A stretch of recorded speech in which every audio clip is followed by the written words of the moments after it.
Humihingi po sila ng tulong na malaman po kung nasaan na po ngayon yung kanilang kaanak po na nawawala po noong January 15, alas 10 po ng gabi sa Jeddah. Tama po doon ni Fritz sa trabaho nung tumakas po kami kay Abdullah. Ikaw ba, Anton, gusto mo na rin magpa-rescue dyan? Gusto mo rin ba na umuwi? Kung ganito naman na itong kaligayan ko ngayon, uuwi na lang ako. Yung ating welfare officer naman po ay in-inform na po namin ngayon para po i-check po yung sitwasyon nila. Basta sana po pag nag-intervene na po yung OWA po, no, ating yung MWO, mag-cooperate po rin yung ating mga OFW at para po sila ay mapauwi na. Mag-ingat po kayo dyan, sir, para kayo po ay ma-rescue na din po. Thank you po, marami po salamat.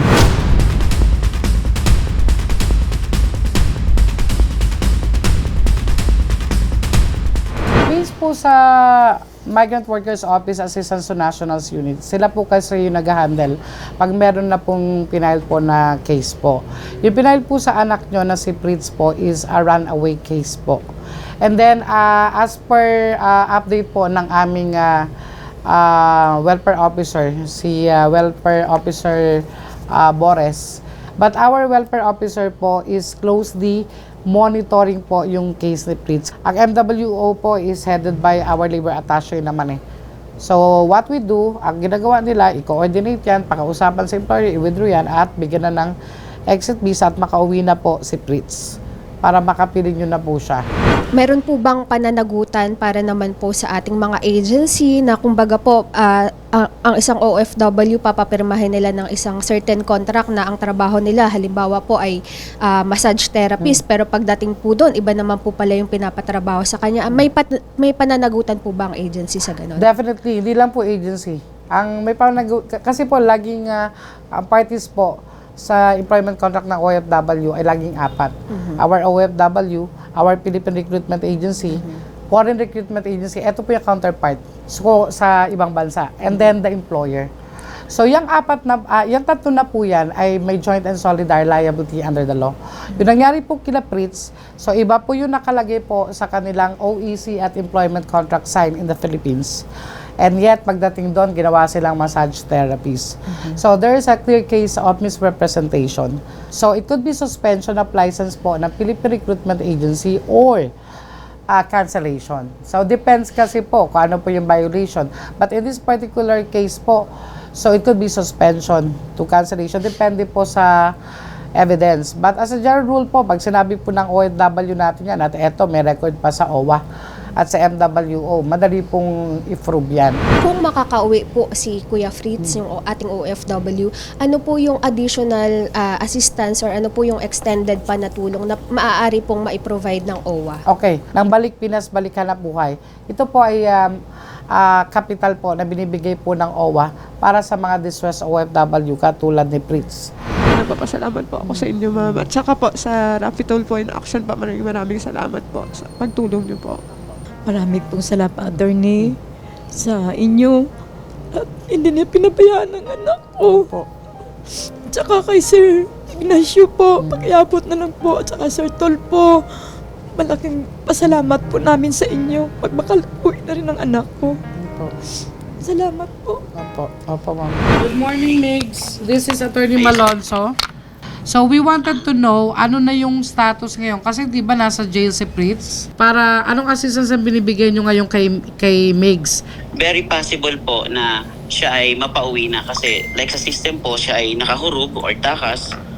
Isa po sa mga system ng Saudi Arabia, once nakahurog ka po is very possible po talaga mahuli sila at makulong. And then after po noon, pag nakulong sila is yun na po yung deportation. Madideport na po sila papuntang Pilipinas. So, kaya ang inaasahan namin ay kumilos kayo ng mabilis para si Fritz ay mapauwi na. Okay, asikasuhin nyo kasi kami nag-aasikaso. We will dig deeper into this kasi ang mga nakalagay rito sa mga kontrata nila, iba yung position nila. At sinasabi ng mga kababayan natin dyan na dineploy nyo ay ginagawa nyong masahista sila. So, your words against them. Diba? Lahat po very visible po. Kung ano pong gusto niyo pong hingin sa amin na documents or evidences, we can provide po lahat. Asikasuhin mo sila dahil kababayan natin sila Ang focus natin si Fritz Saka si Yes po, Anton. magbibigay po kami ng update po.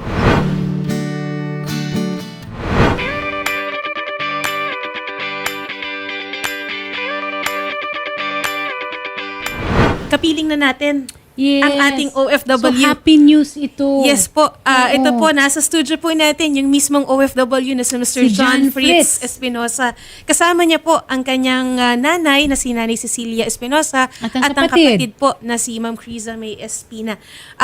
Una sa lahat, sir, welcome back po sa Pinas. Salamat. Ano ang nangyari sa iyo nung akala namin nawawala ka? Dinampot po ako mismo sa pinagtatrabahuan ko na salon. Tapos ako din po mismo na ako po mismo hindi ko rin po alam kung sino sila. Kasi ang Hindi naka-uniforme. hindi po, naka-civilian po. Civilian. Opo. Okay. Ngayon po, nung Yung sasakyan, kung saan ka pinasok, hindi Hindi rin rin po. government hindi plate. din po. Okay. Kumbaga parang sinet up po talaga ako. Okay. Tapos po, ayun, bila na lang po ako pinasasan. Okay. Tapos po, pagkatapos noon, sinaktan po ako sa loob ng salon namin. Sa loob ng salon. Opo, inuntog po ako dun sa dingding Mhm. ng mga dalawang humuli po sa akin, nagposas. Okay. Ayun po. Sa anong kadahilanan? Ano ang kanilang akusasyon sa iyo? Ayun po, tsaka ko na lang po nalaman nung dinala na po ako mismo sa station po. Okay. Doon na po ako in-interview. Ito yung final sa'yo na case. Mm. Ayun po. Ang reklamo po ay galing daw po sa Riyadh. Yung reklamo. Galing sa Riyadh? Opo. Pero Jeddah po. nasa Jeddah ka? Opo. Yung Okay. si Mix na yan, siya po yung HR namin. And yung isa naman, area manager. Roberto Rosana po. And yung isa po ay si Roel Salinas po. Pinoy po dalawa. Tsaka yung isa po Saudi, yung employer Yun pa ko ang po. nanakit sa'yo? Yes po. Naku, yan ang i-report natin. I-report mo na ito. Ngayon, kailan ka ba nakabalik? Yung nangyari po yan kasi is 2023 pa po yan nangyari. July 31st po nangyari yan. Hindi, ito ngayon, di ba nawawala ka? Akala namin Iba nawawala po yun, ka. wala po, yun. wala pong video na nakuhaan po kasi sa loob po nangyari yung sinaktan po ako. Kailan Opo. ka nakauwi? Nakauwi po ko nung Sunday po, ma'am. Nito, kahapon lang? Opo, ma'am. Kahapon, tama ako? Kahapon Opo. lang? Opo, ma'am. Okay. In the meantime, nasaan ka? Nung between Sunday na nakauwi ka, saan ka? Sa tulong po ng OWA po, binigyan po kami ng accommodation for 1 day ako po para po makapagpahinga and then tutulungan po ako makauwi. Sa tulong din po ng Rafi in Action po. Tsaka po napabilis yung case ko din po talaga nung hinuli po ako. So, Mabalikan ko lang, nung hinuli ka ng plain Ano? clothes, tsaka unidentified na vehicle, dinala ka naman sa police station. yes po, ma'am. Doon sa police station, doon nila sinabi kung ano yung kasalanan mo daw. Yes, ma'am. Doon ko na po nalaman na si IDG po talaga sila. Okay. Tapos, sino daw yung nagreklamo against you? Wala po nakalagay. Nakalagay lang po Riyadh. Galing po sa Riyadh yung reklamo. Ikaw, may idea ka kung anong kasalanan mo daw doon? Po, in-explain po. Yung pagpo-post na po sa Twitter na nakahubad, yung parang mukha ng babae, hindi naman po ako yun. Tapos yung pangalawa po, yung yung walang license sa pagmamassage. Which is hindi rin totoo kasi otherwise, wala ka sana doon. Opo. Totoo naman po talaga na nagmamassage po ako. Okay. During that time, kaya po ako nahuli. Pero yung pagtatrabaho namin po yun, mayroon po kaming Lisensya. authorization po Oo. from the Ministry of Labor po. Palagi ko baka meron lang nagkainggitan nito, Shari, no? Opo. Kasi wala naman po nagreklamo na customer. So paano malalaman na wala akong license sa massage? Hindi naman po customer ang nagreklamo sa akin po. Okay. Gaano katagal ka na nag-OFW? 11 months po, ma'am. Ilan? 11 months po, ma'am. Naka-11 months ka. Opo. Maayos naman ang pasweldo sa'yo. Ayun nga po ang isa po sa mga nirereklamo ko din kasi 5 po kaming tumakas sa amo namin kasi pinipilit po kami sa mga pinagagawa sa amin katulad nga po ng pag-extra service sa mga customer. Ha? Yes po, ma'am. Sa Saudi po. Shari, yan, makukulong kayo niyan. Pag nahuli pa kayo doon, Yes, bitay yan. Ayun po, ma'am. Sobrang mentally unstable na po ako pati yung mga kasama ko po kaya po nag-decide na po kami tumakas po. So, nasan itong ibang kasamahan mo? Ang iba po nasa Riyadh, yung isa po bumalik sa amo namin kasi tinatakot nga po. So, kailangan natin itong mapaabot, Yes Shari, po, yun po kay talaga attorney. mamang gusto ko. Marami pa pong gustong umuwi, ma'am, na mga kasamahan ko kasi hindi ko pwedeng sabihin yung pangalan kasi Oo. pag sinabi ko po, ma'am, kung ano yung nangyari sa akin. Yes. Baka gawan-gawan ng mga Opo, ma'am. So I guess ito, Shari, ako para sa akin siguro dapat off-air ang mga detalye ma'am. para mismong sa OWA na natin ito idudulog, ano? Opo, ang mahalaga lang naman po ngayon, sir, Is Nakabalik nakauwi kayo. na kayo ng safe dito. Kasi lubos po kami, kahit po kami nag-aalala po dahil emosyonal po ang inyong pamilya nung sila po ay tumungo sa tanggapan po ni Senator. Ang mahalaga po, ligtas po kayo nakauwi ngayon. At magpapasalamat tayo sa mga taga-OWA. O kayo na. Oo, kung anong kasi nabigyan din talaga na pagtuunan ng pansin, ano? Opo. Anong mensahe mo? Nagpapasalamat po ako lalo na po kay Senator Raffy Tulfo po. Kung hindi po na-ere yung problema ko, baka po matatagalan po ako sa kulungan po at sa mga staffs niya rin po na sobrang active po talaga sa pag-update po. Lalo na po sa OWA natin sa Pilipinas na andun din po nakaantabay sa akin. Siyempre sa family and friends ko po. Kay Attorney Sherilyn Malonzo, yung director natin for operations sa OWA. Kasi yan ang nakikipag-coordinate sa inyo, no? Siya mismo. Kayo nakakatanggap ng mga updates.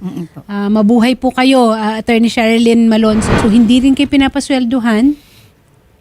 Yun po, isa po sa mga concern po namin yun. Tapos pinipilit po kayo mag-contact. Marami po actually yung mga magte-testify po, naka-ready na po, nakaantabay po sila ngayon. Pero off-air na lang po, ma'am. Para safe na rin din po. Pati yung pangalan ng ating mga yung foreign recruitment Para agency. rescue po silang talaga as soon as possible, ma'am. Nakakatakot naman. Naaawa talaga. Umiiyak na po sila, ma'am. Wala po silang magawa. Ma'am. Lahat ba kayo? Puro mga lalaki doon na... Opo, ma'am. Opo. Lalo na po yung si Anton, ma'am, kasi best friend ko yun. Siya po yung nag-testimony sa akin. Kung anong ginawa sa akin. Sinaktan ako. Siya po talaga, ma'am. Ang mahalaga lang po, nakauwi na kayo, sir. At yung iba pa po nating tulong from OWA, ifa-follow up po namin para maibigay po lahat, no, yung 100% na tulong po ng OWA sa inyo. Sir Raffy, salamat. Salamat sa inyo. Lahat dito. At saka si Ma'am si Ma'am Malonzo po, thank you rin po kasi kanya na naman kami, tinulungan niya rin kami. Ganun. Tapos dito kay Ma'am yung attorney, Ma'am Blessy po, kasi siya ang nag-ano sa amin. Kung gaano po kahalaga kay Senator Raffy, lahat po ng mga OFWs dahil alam po niya yung hirap. Kaya hanggat maaari, pinapangalagaan po ni Senator Tulfo lahat po ng mga OFW po natin. Okay po. Salamat po at magandang hapon po. And again, sir, kami po ay masaya po na nakasama niyo na po ang pamilya po ninyo. Salamat po, Nay, sir. And ate, magandang hapon po. Thank you.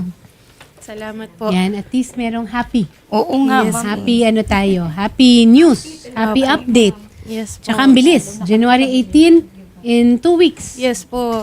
Hindi, actually less. Opo. Less than 2 weeks. Oo, nakauwi na kaagad dito. Si John Fritz Espinosa.